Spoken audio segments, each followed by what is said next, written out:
예, 묵상하신 말씀 잠시 나눠 생각하도록 하겠습니다.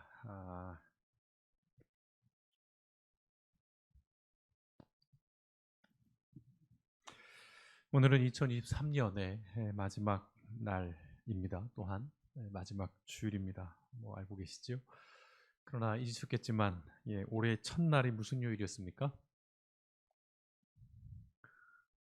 질문 드리는 이유가 있겠죠. 1월 1일 주일이었죠. 예, 올해 2023년은 주일로 시작해서 주일로 마무리되는 조금은 특별한 해입니다. 1월 1일 첫 예배를 드렸고 12월 31일 우리의 마지막 예배를 지금 드리고 있습니다. 한번 돌이켜 보시면 2023년 여러분에게 어떤 해이셨는지요? 올해는 뭐 목사님 똑같습니다. 뭐 지난해나 그 전해나 뭐 올해나 뭐 내년도 그렇지 않겠습니까? 뭐 이렇게 생각하셨을 텐데 그럼에도 2023년 어떤 해로 어떤 시간으로 여러분이 여기까지 오셨는지 궁금합니다. 우리가 같은 시간을 살아도 그 시간의 경험 또 기억은 모두가 다르죠. 동일한 시간대에도 어느 곳에서는 잔치가 벌어지고 어느 곳에서는 장례가 치러지는 그러한 것이 또 우리의 삶의 모습이기도 합니다. 각자 서 있는 그 삶의 위치가 또 그 자리가 서로 다르기 때문에 그럴 텐데요. 여러분 가운데는 2023년이 좀 더 어느 해보다는 좀 더 수월하게 보냈다라고 그렇게 여기시는 분도 계실 것이고, 정말 힘들었습니다. 가장 힘든 해였던 것 같아요라고 말씀하시는 분들도 계실 겁니다. 전체적으로 보면 올 한 해 많은 분들이 좀 힘든 시간이었다라고 얘기하시는 분들이 많이 주변에 있는 것 같습니다. 한 가지 분명한 사실은 인생은요, 뻔한 말씀입니다만 누구에게나 쉽지 않다는 것입니다. 뭐 돈이 많고 지위가 높은 사람들은 인생을 편하게 살 것 같고 뭐 아무 문제 없이 살 것 같지만 돌이켜 보면 그 사람들 더 전전긍긍하고 더 애쓰고 더 노력하는 삶이지 않을까라는 생각을 합니다. 돌이켜 보면 그늘이 없는 인생은 아무도 없다는 것이죠. 아울러서 그늘만 있는 인생도 없다는 것입니다. 중요한 것은 그 그늘 자체는 아니죠. 한여름의 그늘은 우리에게 쉼터가 돼요. 시원하죠. 그러나 한겨울의 그늘은 굉장히 춥습니다. 아주 혹독한 추위를 만들죠. 아울러서 편한 것이 언제나 좋은 것만은 아니라는 것, 그건 우리가 살아오면서 이미 경험했던 것이고요. 아울러서 불편한 것이 또한 늘 나쁜 것만도 아니라는 것을 또한 우리는 경험적으로 알고 있습니다. 또 부드러운 음식이 우리의 몸을 상하게 하고 거친 음식이 오히려 우리의 몸을 강하게 한다는 것도 우리는 잘 알고 있는 사실이지요. 중요한 것은 그래서 우리의 마음이고 우리의 선택이 아닐까 싶습니다. 사람의 마음은 한없이 간사하고 또 사람의 선택은 언제나 이기적이에요. 누구나가 그렇습니다. 저도 그렇고요. 신앙의 삶에서도 이러한 원칙 또는 이러한 습성은 똑같이 드러납니다.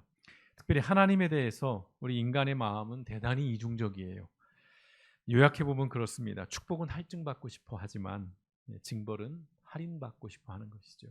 내가 잘못한 것은 어떻게든 하나님 앞에서 변론하고 싶어 해요. 합리화시킵니다. 내가 이래서 이랬던 겁니다.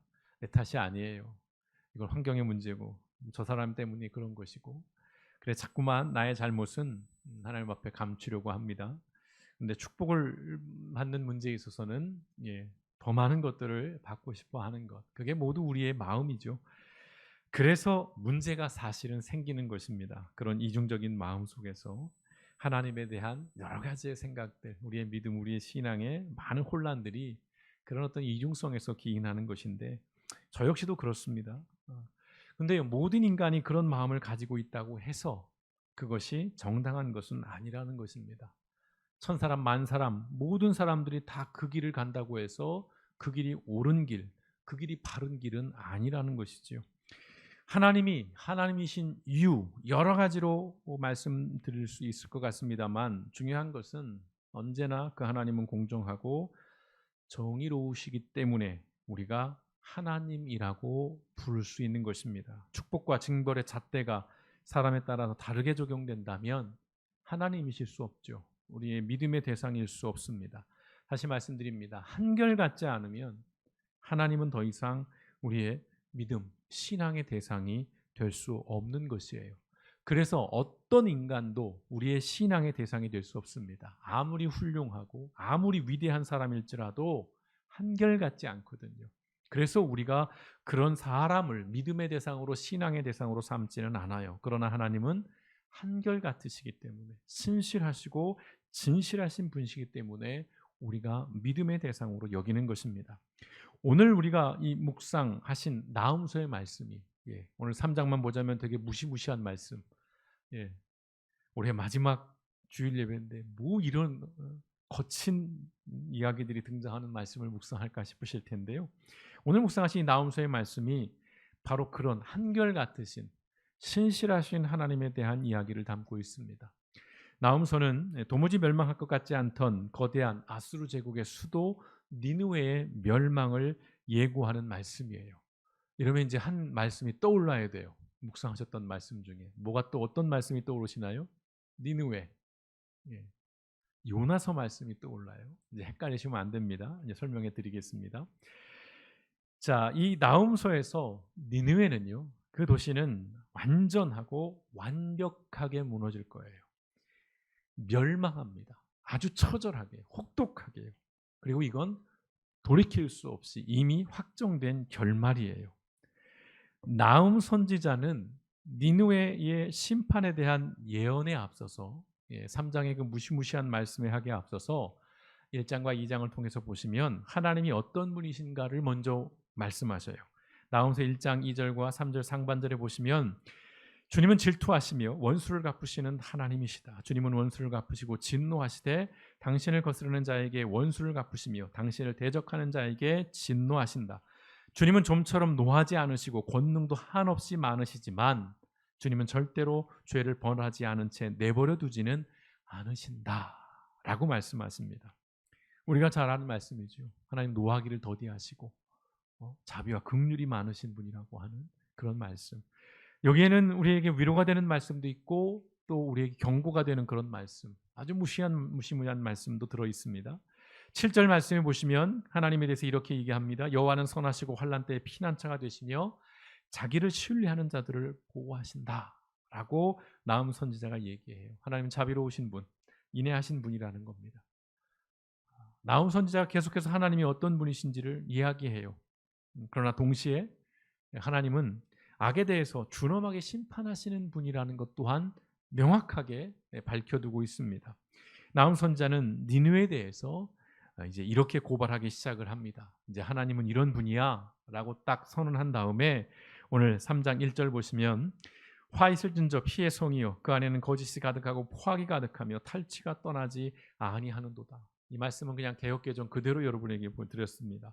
화를 선포하고 있는 거예요. 화 있을진저 피의 성이요 그 안에는 거짓이 가득하고 포악이 가득하며 탈취가 떠나지 아니하는도다. 니느웨에 대한 평가입니다. 요약하자면 니느웨는 폭력이 가득한 제국이고 거짓말과 약탈이 가득하고 다른 이들을 희생시키며 짓밟는 인들을 일삼던 곳이었다라고 나훔 선지자가 고발하고 있는 것입니다. 우리는 이미 아까 말씀드렸죠. 요나서를 통해서 아수르 제국의 잔혹함에 대해서 잠깐 나눴어요. 역사 속에서 이 아수르 제국이 이 아시리아라고 하는 데가 얼마나 잔인했는지 잠깐 나눴습니다.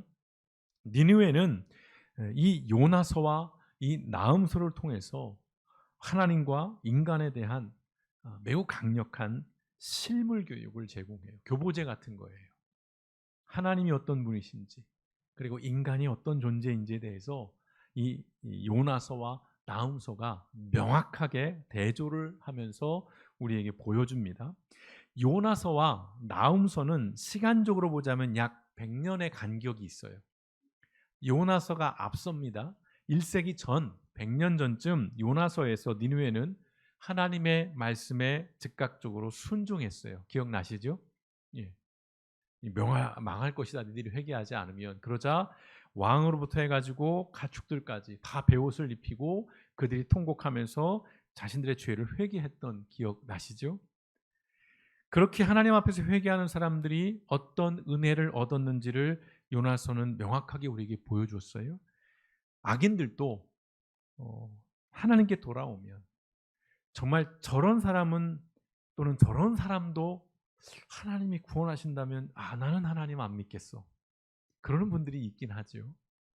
심정적으로는 이해가 되나 원칙적으로 보면 그거는 너무도 이기적인 얘기예요. 그런 관점이라면 하나님이 그렇게 얘기할 거예요. 야, 네가 나를 믿는다면 나 하나님 안 할란다. 누구나 이기적인 관점에서 보는 것이니까요. 야, 저렇게 나쁜 놈이 구원받을 수 있어? 돌이켜보면 나도 그렇게 나쁜 놈이에요. 따지고 보면 하나님 앞에서. 악인들도 하나님께 돌아오면 하나님의 자비와 긍휼을 얻는다는 것을 요나서가 우리에게 보여주고 있어요. 하지만 1세기가 흐른 지금 니느웨는 또다시 자신들의 힘을 자랑하며 폭력과 악을 행했어요. 무엇보다 지속적으로 하나님을 계속 무시했습니다. 그 결과 어떻죠? 니느웨는 완전하게 멸망하게 될 것입니다. 그런데 우리가 놓치지 말아야 될 게 있어요. 니느웨가 그 위에 착하게 살았냐? 아니요. 그렇지 않았죠. 니느웨는 한결같이 악했어요. 잠시 하나님 앞에 돌이켰지만 그러나 또다시 그들이 그 포악함을 발현한 것입니다. 그래야 중요한 것은 그들이 하나님 앞에 회개했느냐 안 했느냐라는 거예요. 돌이키지 않은 니느웨를 향한 하나님의 심판의 목소리는 매우 단호하고 준엄합니다. 오늘 3장 5절에서 7절 말씀해 보시면 전능하신 여호와께서 말씀하신다. 하나님께서 말씀하시는 거예요. 니느웨야, 내가 너를 대적하여 내 치마를 내 얼굴까지 걷어올려 너의 벌거벗은 수치를 온 세계에 보일 것이다. 당시 문화권에서는 가장 수치스러운 행위예요. 가장 수치스러운 것. 자기의 몸을 보인다는 것이.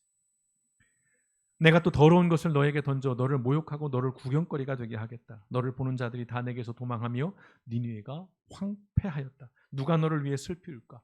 아무도 도와주지 않고 아무도 애곡하지 않고 아무도 슬퍼하지 않고 아무도 동정하지 않는다는, 철저하게 완전하게 고립된다는 것이죠. 너를 위로할 자가 내가 어디서 구할 수 있겠는가? 없겠다는 것이에요. 당시 상황으로 보면 아수르 제국은 무너지지 않을 것 같은 그런 제국이었습니다. 굉장히 거대한 제국이었어요.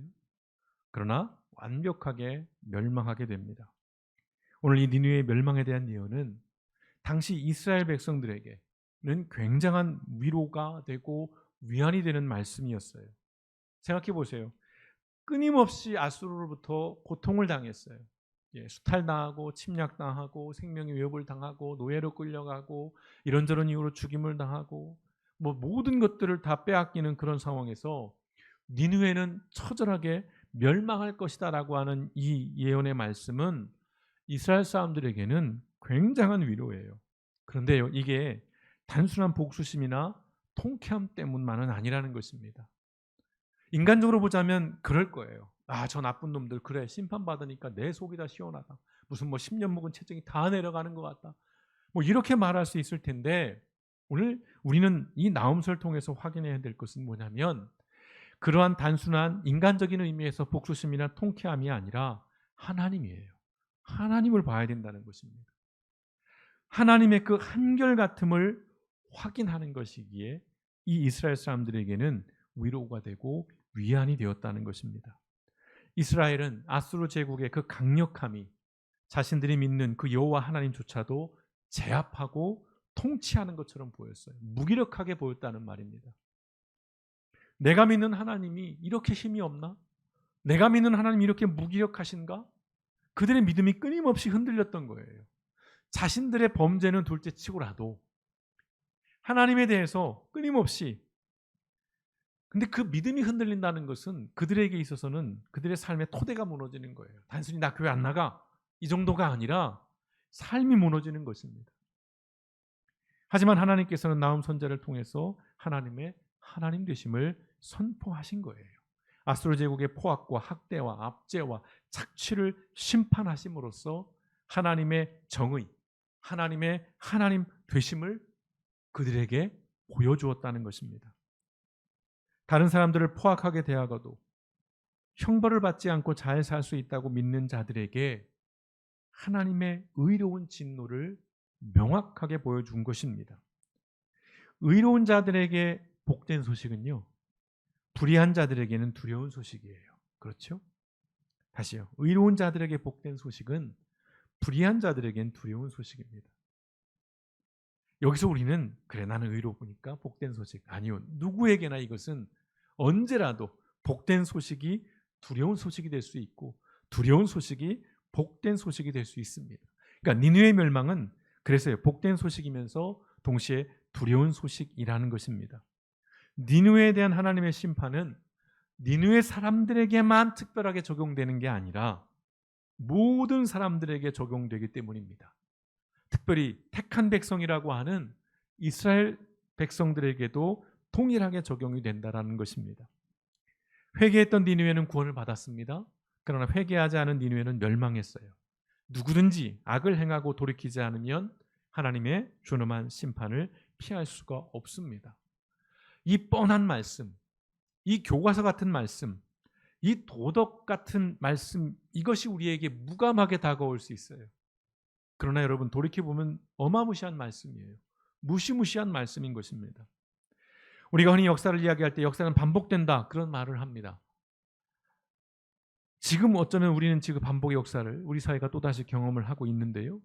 40, 50년 전의 역사를. 그렇다면 이런 질문이 필요하죠. 왜 역사는 반복될까? 여러분 왜 우리 역사는 반복될까요? 왜 인간의 역사는 반복될까요? 여러 이유를 들 수 있겠지만 이유는 하나입니다. 저는 이 이유를 듣고 할 말을 잃었습니다. 인간의 본성이 변하지 않기 때문에, 안 왔기 때문에 역사는 반복될 수밖에 없는 것입니다. 뭐 하나님이 어떻고 뭐 이게 아니에요. 내 본성이 달라지지 않기 때문에, 인간의 본성이 달라지지 않으니까 역사는 반복되는 거예요. 그래서 개인의 실패도 반복되고요. 국가의 비극도 반복되는 것입니다. 왜 끊임없이 대형 사고가 벌어집니까? 왜 인재가 벌어져요?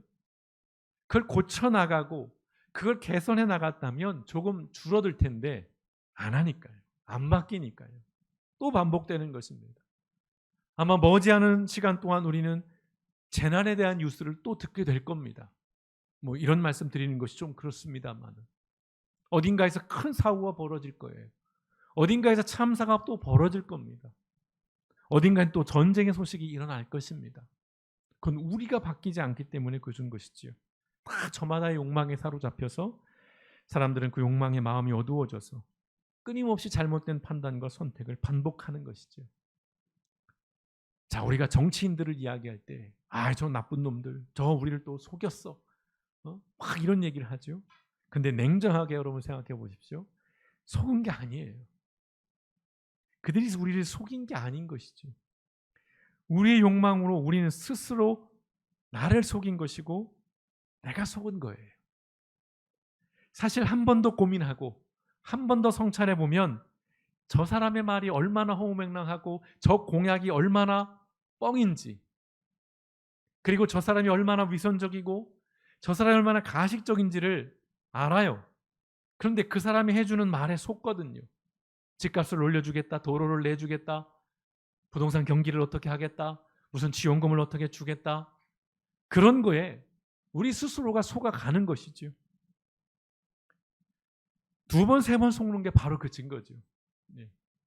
한 번 속은 것은 속인 놈의 잘못이지만 두 번, 세 번 속는 것은 속는 놈의 잘못이라는 얘기들. 그 중심에 우리 욕망이 있는 것입니다. 사실 그래서 우리는 억울한 피해자가 아니라 엄밀하게 말하면 공범이고 가해자이기도 합니다. 굉장히 비싼 대가를 그래서 우리는 치르게 되는 것이죠. 자, 이제 우리가 할 수 있는 유일한 선택은 뭘까요? 그러한 우리가 할 수 있는 것은 끊임없이 하나님 앞으로 나아가는 것입니다. 너무 뻔한 이야기라고 들리실지 모르겠지만 여기부터 시작을 하는 것입니다. 물론 우리는 하나님께 나아가는 순간에도 또다시 욕망에 사로잡혀서 하나님을 다르게 바라보고 하나님조차도 우리의 욕망을 실현하기 위한 도구로 삼아버리겠지만 또다시 우리는 잘못된 판단과 선택을 할 것이지만 그럼에도 우리는 또 하나님 앞으로 나아가야 하는 것입니다.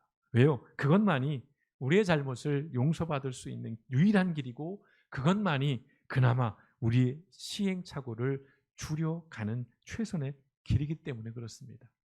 새해가 된다 한들 제가 획기적으로 달라지겠습니까? 여러분의 삶이 완전히 새롭게 되겠습니까? 예, 성령이 강하게 역사하신다면, 특별한 은혜를 주신다면 그럴 수 있지만 아마도 우리는 내년에도 그저 그런 인생을 살아가게 될 것이에요. 그러나 중요한 것은 그럼에도 하나님을 포기하지 않는 것, 끊임없이 하나님 앞에 나아가는 것, 이게 중요하다는 것입니다. 또한 제 아무리 강력한 힘과 권력이 있다 할지라도 불법과 불의를 행하는 자들 하나님께서는 반드시 심판하실 것이에요. 우린 이걸 믿어야 하는 것입니다. 그 믿음이 우리로 하여금 하나님을 신뢰하고 또 바라보는 그 마음을 통해서 이 암담한 현실을 버텨내고 또 이겨낼 수 있기 때문에 그런 것입니다. 우린 누구도 완전하고 완벽할 수 없어요. 끊임없이 말씀드립니다. 우린 또 실수하고 우린 또 실패할 것입니다. 악인 줄 알면서도 우리는 악을 행할 거예요. 모르고 범죄하는 데도 있겠지만 사실 냉정하게 보면 이거 나쁜 거 우리가 압니다. 그럼에도 우리는 또 그 악을 행해요. 그럼에도 우리가 하나님 앞으로 나아간다면 하나님께서는 우리를 분명 품어주실 것을 믿습니다. 내일이면 이제 2024년 새해가 시작이 됩니다. 새해가 된다 하더라도 세상이 하루아침에 갑자기 달라지지 않을 것이에요. 우리도 마찬가지입니다. 그러나 소망이 있습니다. 희망이 있어요. 복음은 뭡니까? 하나님도 한결같으실 거라는 것입니다. 그 한결같으신 하나님 앞에 우리가 한 걸음 더 나아간다면 우리가 변할 것이고 그 변화된 만큼 우리뿐만 아니라 내가 살아가는 세상도 달라질 것을 우리는 믿고 그것들을 기대해야 될 줄 믿습니다. 큰 걸음이 아니어도 괜찮습니다. 작은 걸음일지라도 포기하지 않고 멈추지 않고 하나님 앞으로 나아간다면 그만큼 우리가 사는 세상이 달라질 것을 믿습니다. 나움 선지자의 이름의 뜻은 위로, 위안이라고 하는 뜻을 가지고 있어요. 나훔이라고 하는 그 이름. 니느웨의 멸망을 전한 이 나훔은 이스라엘 사람들에게 위로와 위안을 줍니다. 물론 경고도 담겨 있습니다만은 악하고 무도한 자들 아래에서 흔들리는 삶을 살아야 했던 그 이스라엘 백성들에게 이 나훔 선지자의 선포는 그들의 상한 마음을 치유하고 그들의 깨어진 믿음이 회복되는 복된 소식이었어요. 나훔이 그 이름값대로 이스라엘 사람들에게 동시대를 살아가는 사람들에게 위로와 위안이 되었다는 것이죠. 그래서 우리도 기대하고 소망합니다. 비록 잘못된 판단과 선택으로 우리가 좀 어려운 사회가 되어가고 있고 암울한 시대를 살고 있습니다마는 2024년 이제 신년에 이 해가 얼마나 중요한가를 여러분과 함께 나누길 원하는데요. 이 새해에는 하나님께서 우리에게 위로와 위안을 커다랗게 주실 것을 믿습니다. 악을 행한 자들이 하나님의 정의와 공의로 심판을 받고 하나님 앞에 신실했던 사람들이 하늘의 위로를 받을 것을 믿습니다. 그러기 위해서는 매일매일의 삶을 우리는 하나님 앞에 살아갈 수밖에 없다는 것이죠.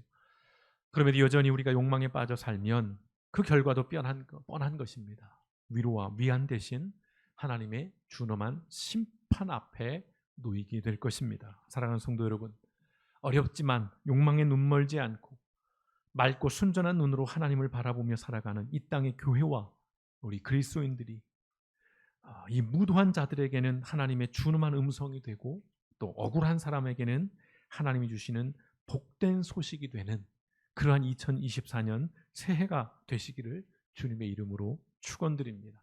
여러분의 삶이 나움의 삶이 되면 좋겠습니다. 목사님, 나도 힘들고 나부터 위로받고 싶고 나부터 위안이 필요합니다. 예, 그렇습니다마는 내가 그럼에도 불구하고 누군가에게 위로와 위안을 줄 수 있다면 그것은 나의 위안이 되고 나의 위로가 될 줄 믿습니다. 2023년 올 한 해도 이 길벗교회와 함께 해주심에 감사를 드립니다. 늘 부족하고 늘 모자란 목사이고 교회입니다마는 그럼에도 여러분 자리를 지켜주시고 또 때마다 시마다 함께 해주심에 감사를 드립니다.